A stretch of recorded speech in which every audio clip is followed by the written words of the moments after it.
નમસ્કાર મિત્રો, ઇન્ડિયન પોટરીમાં તમારું સ્વાગત છે। તો શું મિત્રો તમને ખબર છે કે નવરાત્રિના દિવસે જે ઝૂંપડિયામાં ધૂપ કરવામાં આવે છે, મંદિરની અંદર જે ધૂપ કરવામાં આવે છે એ ઝૂંપડિયા કેવી રીતે બનાવવામાં આવે છે? તો ચલો આજે આપણે તમને એ ઝૂંપડિયા કેવી રીતે બનાવવામાં આવે છે બનાવીને બતાવીએ। તો સૌથી પહેલાં આપણે સરસ મજાનું નાનું ધૂપ બનાવી દઈએ।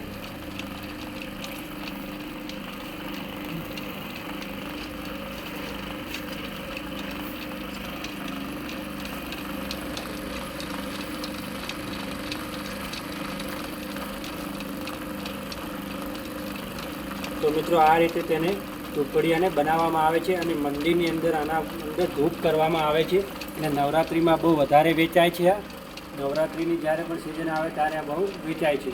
અને હવે તે કારણ કે આને હેન્ડલ લગાવવામાં પણ આવે છે। જો હેન્ડલવાળાનો ઓર્ડર હોય તો અહીંયાથી એક વોલ પાડવામાં આવે છે ને અહીંયા થોડુંક બે બાજુ કટિંગ કરવામાં આવે છે ને પછી સરસ મજાનું હેન્ડલ લગાવવામાં આવે છે। એ હેન્ડલ કમસે કમ 1 કલાક પછી જ આના ઉપર લાગે। તો મિત્રો હવે આપણે જોઈશું સરસ મજાનું એક નાનું માટલું। તો માટલું કેવી રીતે બનાવવામાં આવે છે ચાલો આપણે જોઈએ।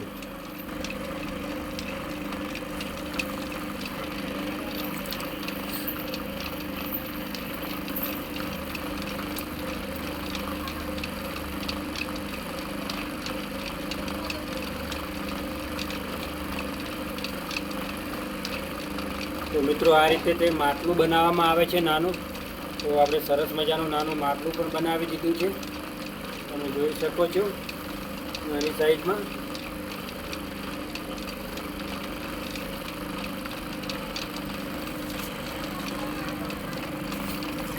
અને હવે મિત્રો આપણે બનાવવાનો છે અખંડ દીવો। તે અખંડ દીવો કેવી રીતે બનાવવામાં આવે છે એ પણ હું તમને બનાવીને બતાવી દઉં।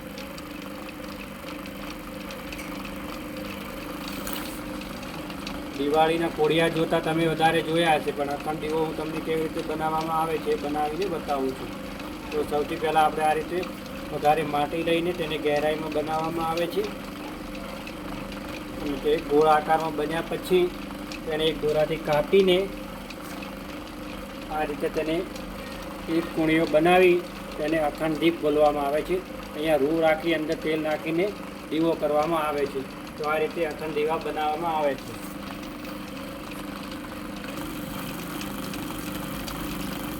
તો મિત્રો હવે આપણે બનાવીશું ચોરસ માટલું। તો ચોરસ માટલું કેવી રીતે બનાવવામાં આવે છે એ પણ હું તમને બનાવીને બતાવીશ। તો ઇન્ડિયન પોટરીમાં પહેલી જ વાર આવ્યા હો તો ચેનલને સબસ્ક્રાઈબ કરવાનું ભૂલતા નહીં, લાઇક કરી દેજો વિડીયોને અને શેર પણ કરી દેજો।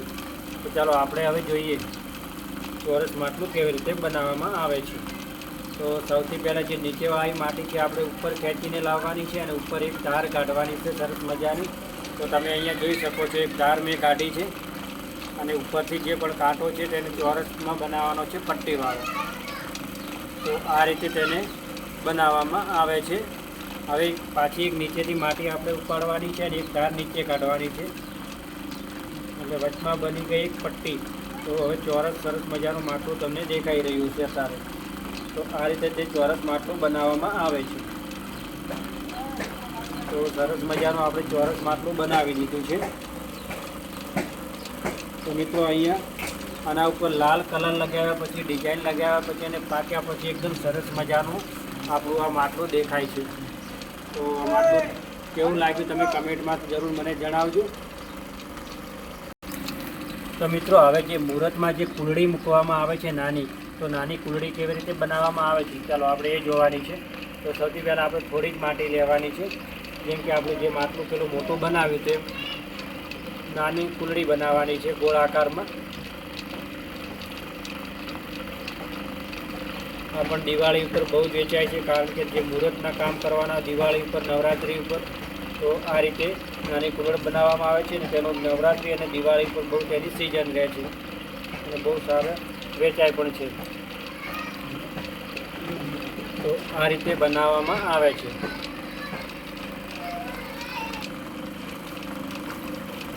તો મિત્રો હવે આપણે સરસ મજાનો બનાવીશું એક ગલ્લો। તો ગલ્લો કેવી રીતે બનાવવામાં આવે છે બધા જ મિત્રો વિડીયો પર બન્યા રહેજો અને ચેનલ પર પહેલી વાર આવ્યો તો સબસ્ક્રાઈબ કરવાનું ભૂલતા નહીં।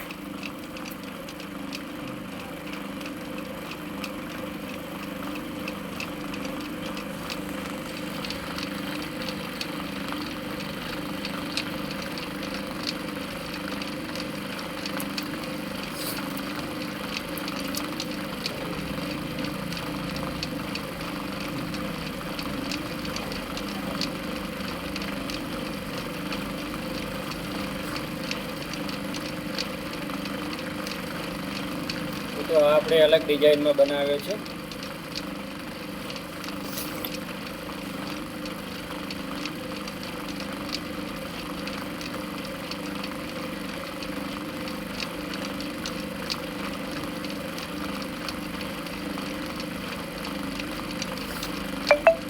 તો આપણે સરસ મજાનો ગલ્લો બનાવી દીધો છે. હવે આપણે ઝાકડું બંધ કરી દઈએ પહેલાં.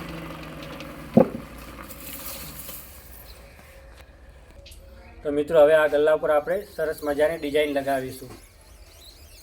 તો આ રીતે તેને ડિઝાઇન લગાવવામાં આવે છે તો આપણો ગલ્લો વધારે સુંદર લાગે છે.